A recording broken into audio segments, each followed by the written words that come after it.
नमस्कार, मी सुवर्णा जोशी. स्पीड न्यूजमध्ये आपलं स्वागत. सुरुवात करूया वेगवान बातम्यांना. मराठा समाजाच्या न्याय हक्काच्या मागणीकरता सरकार तसूभरही मागे हटणार नाही. न्याय मिळवून देण्यासाठी सर्वतोपरी प्रयत्न करू असं आश्वासन मुख्यमंत्र्यांनी दिलंय. वर्षा निवासस्थानी मराठा आरक्षण समिती आणि मराठा नेत्यांची बैठक पार पडली. सुप्रीम कोर्टाच्या सुनावणीकरता राज्य सरकारच्या वतीनं महाधिवक्ता का हजर नव्हते, त्यामुळे राज्याची बाजू व्यवस्थितरित्या मांडण्यात आली नाही असं वक्तव्य विनोद पाटलांनी केलं. मुख्यमंत्र्यांनी मराठा उपसमितीची बोलावलेली बैठक आधीच बोलवायला हवी होती, त्यामुळे ही परिस्थिती उद्भवली नसती असा आरोप आमदार विनायक मेटेंनी केला. सर्वोच्च न्यायालय निकालावर पुन्हा कोर्टात जाण्यासंदर्भात विचार सुरू असल्याचं अशोक चव्हाण म्हणाले. मराठा संघटनांना विश्वासात घेऊन पुढे जाणार असल्याचं अशोक चव्हाण यांनी स्पष्ट केलं. देवेंद्र फडणवीस यांनी कोर्टाचा निकाल वाचावा असा टोलाही त्यांनी फडणवीसांना लगावला. मराठा आरक्षण प्रकरणावरून राष्ट्रवादी काँग्रेसचे अध्यक्ष शरद पवारांनी विरोधकांवर टीका केली आहे. विरोधक राजकारण करत असल्याचा पवारांनी आरोप केला आहे. सुप्रीम कोर्टाचा तामिळनाडू आणि महाराष्ट्राकरता वेगळा न्याय असल्याचं पवार म्हणाले. मराठा आरक्षणाकरता अध्यादेश काढण्याचा सल्ला शरद पवार यांनी सरकारला दिला. अध्यादेश काढून प्रश्न सुटू शकतो असंही शरद पवार म्हणाले. मराठा आरक्षणावरून शरद पवार यांनी देवेंद्र फडणवीसांना टोला लगावला. फडणवीस यांना केवळ राजकारण करायचं असल्याचा आरोप पवारांनी केलाय. प्रश्न सोडवण्याकरता विरोधक काम करत नसल्याचं पवार म्हणाले.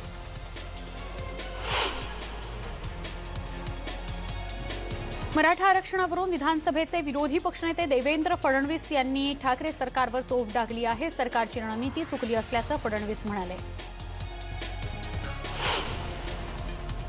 मराठा आरक्षणावरून भाजप चांगलीच आक्रमक झाली आहे. भाजप प्रदेशाध्यक्ष चंद्रकांत पाटील यांनी मुख्यमंत्र्यांवर हल्लाबोल केला. मुख्यमंत्र्यांनी मराठा आरक्षणावर सलग 5 मिनिटं बोलून दाखवावं असं आव्हानच भाजपनं दिलं आहे. मुख्यमंत्री उद्धव ठाकरे राज्य सरकार चालवण्याबाबत गंभीर नसल्याचा घणाघाती आरोप भाजप प्रदेशाध्यक्ष चंद्रकांत पाटलांनी केला. दरम्यान कंगना प्रकरणावरूनही मुख्यमंत्री गंभीर नसल्याचं पाटील म्हणाले. ते न्यूज 18 लोकमतशी बोलत होते. मराठा आरक्षणाचा अध्यादेश काढा, अन्यथा परिणामांना सामोरं जा असा इशाराच भाजपचे नेते उदयनराजे भोसले यांनी दिला आहे. मराठा आरक्षण अध्यादेशाबाबत ट्विट करून त्यांनी आपली भूमिका मांडली. मराठा क्रांती मोर्चाच्या कार्यकर्त्यांनी आरक्षणाकरता सोलापूर पुणे राष्ट्रीय महामार्गावर टायर जाळले. टायर जाळून सरकारचा निषेध करण्यात आला. सोलापुरामध्ये मराठा क्रांती मोर्चाचे कार्यकर्ते चांगलेच आक्रमक झाल्याचं पाहायला मिळालं. मराठा क्रांती मोर्चाच्या कार्यकर्त्यांनी पाण्याच्या टाकीवर चढून आत्मदहनाचा प्रयत्न केला. सोलापुरातल्या अवंतीनगर इथं कार्यकर्त्यांनी जोरदार घोषणाबाजी केली. दरम्यान पोलिसांनी आंदोलनकर्त्यांना ताब्यात घेतलं. कोल्हापुरामध्ये मराठा आरक्षण स्थगिती निर्णयाच्या निषेधार्थ भाजपनं आंदोलन केलं. भाजपकडून महाविकास आघाडी सरकारचा निषेध करून अशोक चव्हाणांच्या विरोधात घोषणाबाजी करण्यात आली.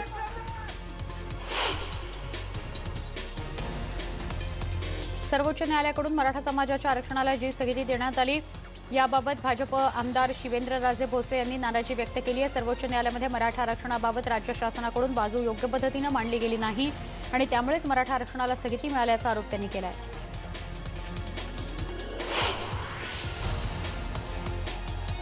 कंगनाच्या कार्यालयावर कारवाई मुंबई महानगरपालिकेनं केली आहे. कारवाईशी सरकारचा संबंध नसल्याचं मत शरद पवार यांनी व्यक्त केलं. पालिकेने त्यांच्या नियमानुसार कारवाई केल्याचं पवार म्हणाले. फडणवीसांनी खडसेंच्या टीकेला प्रत्युत्तर दिलंय. माझ्यामध्ये खूप संयम असून मी घरची धुणी रस्त्यावर कधीच धुत नाही असं फडणवीसांनी म्हटलं. भाजपचे ज्येष्ठ नेते एकनाथ खडसे गेल्या काही दिवसांपासून विधानसभेतील विरोधी पक्षनेते आणि माजी मुख्यमंत्री देवेंद्र फडणवीस यांच्यावर आरोप करत आहेत.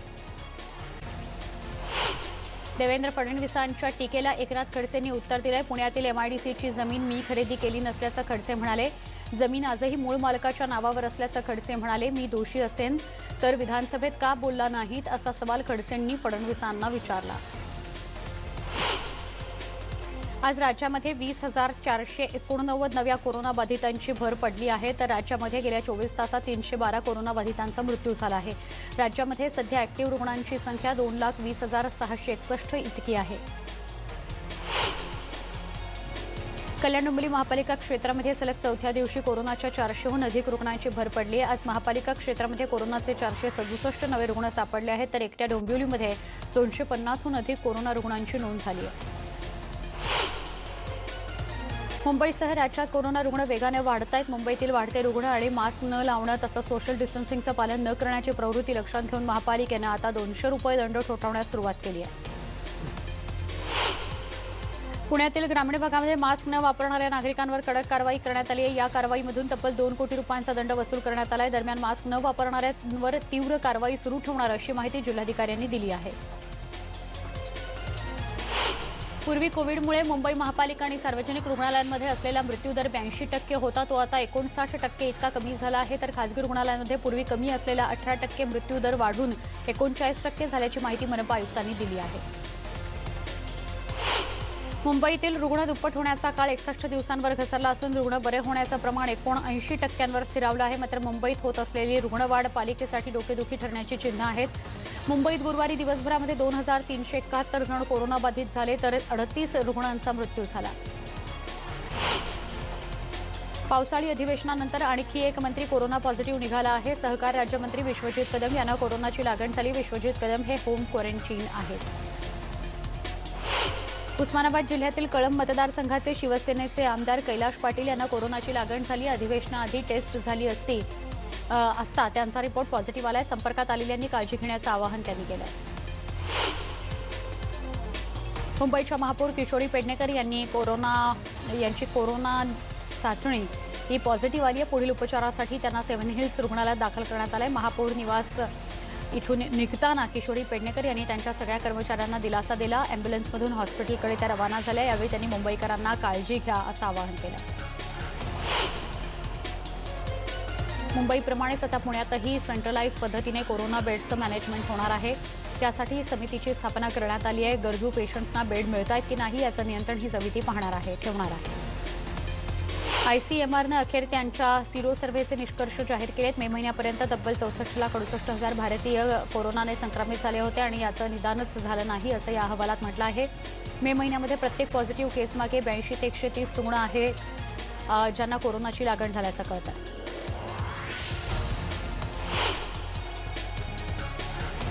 मुंबईसह राज्यात आणखी किती काळ टाळेबंदी ठेवणार अशी विचारणा उच्च न्यायालयानं राज्य सरकारला केली आहे। कोलकात्यामध्ये जनजीवन पूर्वपदावर आल्याचं उदाहरण देताना न्यायालयानं महाराष्ट्रातही हळूहळू व्यवहार पूर्ववत व्हायला हवेत असं हायकोर्टानं नमूद केलं आहे। नागपुरामध्ये पत्रकारितेतील तिघांचा कोरोनामुळे मृत्यू झाला। यामध्ये 2 पत्रकार, एका लेखापालाचा समावेश आहे। बेड उपलब्ध न झाल्यानं एका कर्मचाऱ्याचा मृत्यू झाल्याचं समोर आलंय। सध्या नागपुरातील कोरोना स्थिती ही नियंत्रणाबाहेर गेल्याचंच हे द्योतक आहे। कोरोनाच्या पार्श्वभूमीवर शिर्डीत पुन्हा एकदा स्वयंस्फूर्तीनं अनेक गावांमध्ये जनता कर्फ्यू पुकारण्यात आला। राज्यमंत्री प्राजक्ता तनपुरे यांच्या राहुरी शहरात सुद्धा 17 सप्टेंबरपर्यंत लॉकडाऊन घेण्यात आलाय। यावेळी अत्यावश्यक सेवा वगळता सर्वच व्यवसाय बंद करण्यात आले आहेत। कोरोना काळामध्ये शासकीय यंत्रणेला सेवा उपलब्ध करून दिल्यानंतर सरकारच्या थकबाकीमुळे हॉटेल व्यावसायिक डबघाईला आले आहेत। सरकारकडून या बिलाची रक्कम प्राप्त करून घेण्याकरता हॉटेल व्यावसायिकांना 4 महिन्यांपासून जिल्हाधिकारी कार्यालयाकडे तगादा लावावा लागतो आहे। अभिनेत्री कंगनानं ट्विट करून पुन्हा एकदा शिवसेनेला लक्ष्य केलं। शिवसेनेची परिस्थिती पाहून बाळासाहेबांना काय वाटत असेल असा सवाल कंगनानं केला। शिवसेना प्रमुख बाळासाहेब ठाकरे यांचा जुना व्हिडिओ सुद्धा कंगनानं ट्विट केला।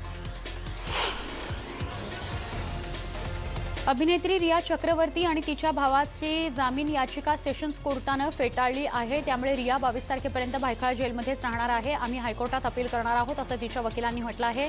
आपल्या जामीन अर्जामध्ये तिने आपला जबाब फिरवला होता। बिहार आणि हिमाचल प्रदेशनंतर आता उत्तर प्रदेशातूनही शिवसेनेवर टीका केली जात आहे। वाराणसीमध्ये तर एक पोस्टर झळकलं आहे। टिप्पणी सुरू झाली आहे। कंगना आणि शिवसेना वादावर वाराणसीमध्ये एक वादग्रस्त पोस्टर झळकलं आहे। महाभारतातील वस्त्रहरण प्रसंगाची तुलना कंगना शिवसेना वादाशी करण्यात आली आहे।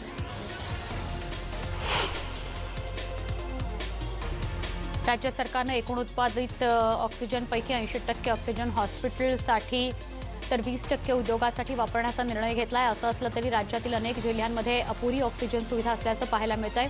पुणे जिल्ह्यातील अनेक हॉस्पिटल्समध्ये मुबलक प्रमाणामध्ये ऑक्सिजन नसल्याचं समोर आले। न्यूज 18 लोकमतनं ऑक्सिजनच्या पुरवठ्यासाठी मोहीम सुरू केली आहे। न्यूज 18 लोकमतनं पुण्यातील ऑक्सिजनची कमतरता दाखवल्यानंतर तात्काळ अजित पवार यांनी दखल घेऊन ऑक्सिजनचा पुरवठा सुरळीत करण्याच्या सूचना दिल्या। ऑक्सिजन वितरण नियोजनाकरता स्वतंत्र समितीची स्थापना केली जाणार आहे।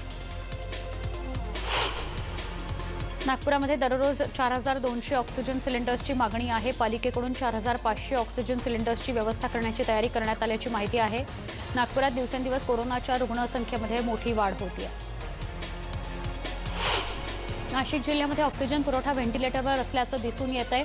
जिल्ह्यामध्ये 1140 रुग्ण ऑक्सिजनवर आहेत, तर ऑक्सिजन रुग्ण दुप्पट होण्याचा रेट 2400 वर जाण्याचं निरीक्षण आहे। सध्या 43,000 लिक्विड ऑक्सिजन उपलब्ध आहेत। फक्त 8 दिवस पुरेल एवढाच साठा शिल्लक आहे। जिल्ह्याची 60 मेट्रिक टन मेडिकल ऑक्सिजनची गरज आहे। नाशिक जिल्ह्यातील मालेगाव हा सुरुवातीला कोरोनाचा हॉटस्पॉट ठरला होता। आजही इथलं कोरोनाचं संकट टळलेलं नाही। कोविड सेंटरमध्ये सध्या 280 ऑक्सिजन सिलेंडर्सची व्यवस्था करण्यात आली। आणखीही 102 सिलेंडर्सची गरज आहे। सोलापूर जिल्ह्यातील कोरोना रुग्णालयात ऑक्सिजनची कमतरता असल्याचं चित्र आहे। सोलापूरच्या बार्शी आणि मंगळवेढा तालुक्यामध्ये ऑक्सिजन अभावी कोरोना रुग्णाला जीव गमवावा लागलाय। 40 लाख लोकसंख्या असलेल्या सोलापूर जिल्ह्यात केवळ 3 कंपन्यांकडून ऑक्सिजनचा पुरवठा केला जात आहे। त्यापैकी एका कंपनीचं काम अद्याप पूर्ण झालेलं नाही। कोल्हापूर जिल्ह्यातही कोरोनाचा कहर सुरूच असून रोज 1000हून अधिक नवे कोरोना रुग्ण आढळून येत आहेत। जिल्ह्यामध्ये आतापर्यंत 977 जणांचा कोरोनानं बळी घेतलाय, तर जिल्ह्यातील कोरोना रुग्णांची संख्या 32,000वर गेली आहे। 10,000 ॲक्टिव्ह रुग्ण आहेत। रुग्णांना ऑक्सिजनचा पुरवठा करण्यासाठी CPR रुग्णालयामध्ये 20,000 लिटर क्षमतेचं ऑक्सिजन सिलेंडर बसवण्यात आलं आहे। राज्यातील कोरोनाच्या हॉटस्पॉटपैकी सांगली शहर एक आहे। दररोज 700 ते 800 नव्या कोरोना रुग्णांची भर पडते।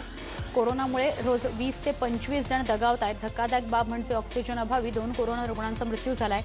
खरं तर शहरातील रुग्णालयाला 40 टन ऑक्सिजनची आवश्यकता आहे, मात्र मागणीच्या केवळ अर्धाच म्हणजेच 20 टन ऑक्सिजनचा पुरवठा होताना दिसतोय। त्यामुळे कोरोना रुग्णांचे प्रचंड हाल होत आहेत। जालना जिल्ह्यामध्ये कोरोना रुग्णांची संख्या लक्षणीय आहे। कोविड रुग्णालयामध्ये उपचार घेत असलेल्या रुग्णांना ऑक्सिजनची आवश्यकता असते। त्यासाठी जालन्यामध्ये लिक्विड ऑक्सिजन प्लांट उभारण्यात आलाय। 20,000 किलो क्षमतेचा मराठवाड्यातील हा एकमेव प्लांट आहे। कोल्हापुरामध्ये कोरोना रुग्णांचं प्रमाण वाढतं। या संदर्भात राज्यसभा खासदार संभाजीराजे छत्रपती यांनी ट्विट केले, कोरोना रुग्णांना ऑक्सिजनची सर्वात जास्त गरज आहे। त्याचा तुटवडा भासत असून ऑक्सिजनमुळे अनेक रुग्णांना जीव गमवावा लागत असल्याचं त्यांनी यात म्हटलंय। गेली काही दिवस थोडी विश्रांती घेतलेला पाऊस वीकेंडला पुन्हा वाजत गाजत हजेरी लावणार आहे। मुंबई वेधशाळेनं दिलेल्या अंदाजानुसार कोकण आणि पश्चिम महाराष्ट्रात बहुतेक ठिकाणी मेघगर्जनेसह मुसळधार पाऊस कोसळतो आहे। भिवंडी शहर आणि ग्रामीण भागात मुसळधार पाऊस झाला। विजांचा कडकडाट आणि सोसाट्याच्या वाऱ्यासह मुसळधार पाऊस झाला। पावसाचं पाणी सखल भागांमध्ये साचलेलं पाहायला मिळालं। बाजारपेठेत पावसाचे पाणी शिरल्यानं व्यापाऱ्यांचं मात्र मोठं नुकसान झालं। डोंबिवलीतही तुफान पाऊस झाला। मुसळधार पाऊस झाल्यानं अनेक सखल भागांमध्ये पाणी साचलं होतं। विजांच्या कडकडाटासह तुफान पाऊस झाला। कल्याणमध्ये पाऊस झाला। मुसळधार पावसानं महापालिका मुख्यालयामध्ये पाणी साचल्याचं बघायला मिळालं। पावसामुळे नागरिकांची चांगलीच तारांबळ उडाली।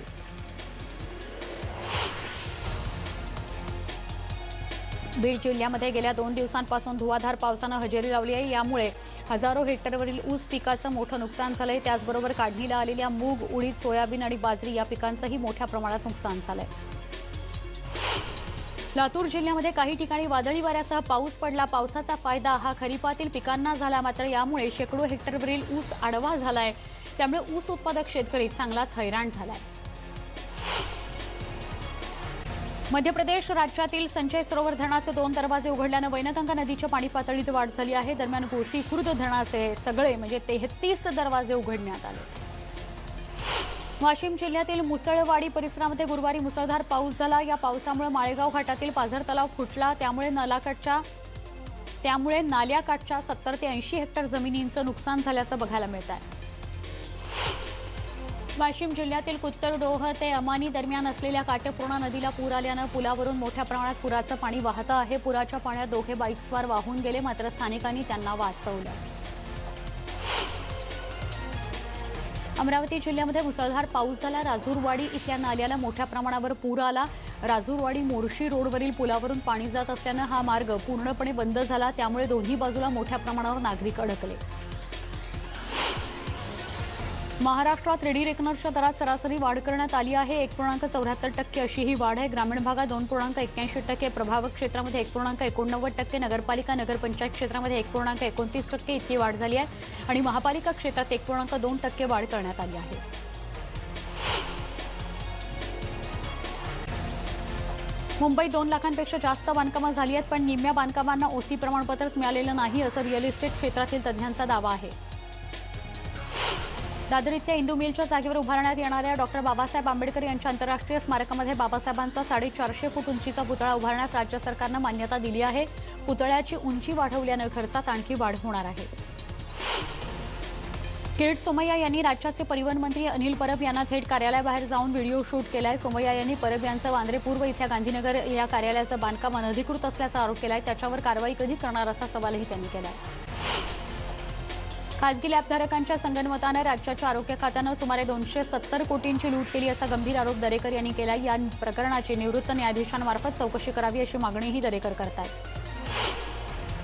तुकाराम मुंढे यांची महाराष्ट्र जीवन प्राधिकरण इथं सदस्य सचिव म्हणून बदली करण्यात आली होती. मात्र राज्य सरकारनं अवघ्या 15 दिवसांमध्ये हे आदेश मागे घेतले आहेत. त्यानंतर मुंढेंनी फेसबुकवर व्हिडिओ पोस्ट करत नागपूरकरांचे आभार मानले. नागपूर महापालिकेला गुड बाय म्हणत मुंढेंनी हा व्हिडिओ पोस्ट केलाय.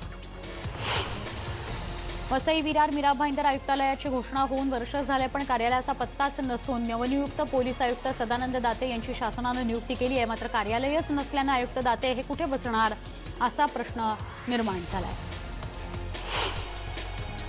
सांताक्रूज चेंबूर लिंक रोडवर उन्नत मार्गाचं काम करू पाहणाऱ्या मुंबई महानगर प्रदेश विकास प्राधिकरणाला हे काम तात्काळ थांबवण्याचे आदेश उच्च न्यायालयानं दिले आहेत. प्रकल्पाकरता लागणारी खासगी निवासी इमारतीची जागा रीतसर संपादित न केल्यामुळे हा आदेश देण्यात आला आहे. राज्यपाल भगतसिंग कोश्यारी यांच्या 1 वर्ष कार्यकाळ कॉफी टेबल पुस्तकाचं प्रकाशन आज करण्यात आलं. जनराज्यपाल नावानं हे पुस्तक प्रकाशित करण्यात आलं. राज्यपाल कार्यालय प्रधान सचिव कुमार, माहिती जनसंपर्क महासंचालक दिलीप पांढरपट्टे यावेळेस उपस्थित होते.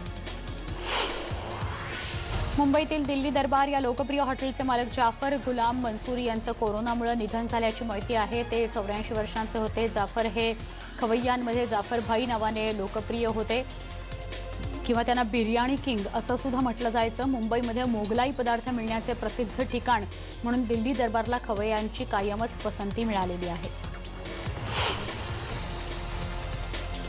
नाशिक महानगरपालिकेच्या स्थायी समितीची सभा कोरोनामुळे चांगलीच वादळी ठरली आहे. कोरोनाच्या काळात प्रशासकीय यंत्रणांच्या हलगर्जीपणावरती सगळ्याच लोकप्रतिनिधींनी सभागृहामध्ये आक्रमक पवित्रा घेतल्यानं अखेर स्थायी समिती सभापतींनी मनपाला सहकार्य न करणाऱ्या खासगी हॉस्पिटलची मान्यता रद्द करण्याचे आदेश प्रशासकीय यंत्रणांना दिले आहेत.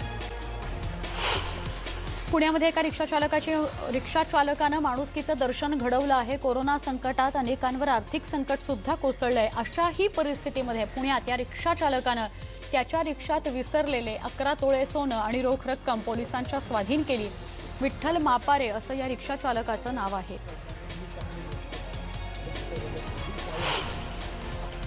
या होत्या सगळ्या वेगवान बातम्या. बुलेटिनमध्ये इथेच थांबतोय. ताज्या घडामोडींसाठी काही क्षणात परत भेटूया. पहा फक्त न्यूज 18 लोकमत.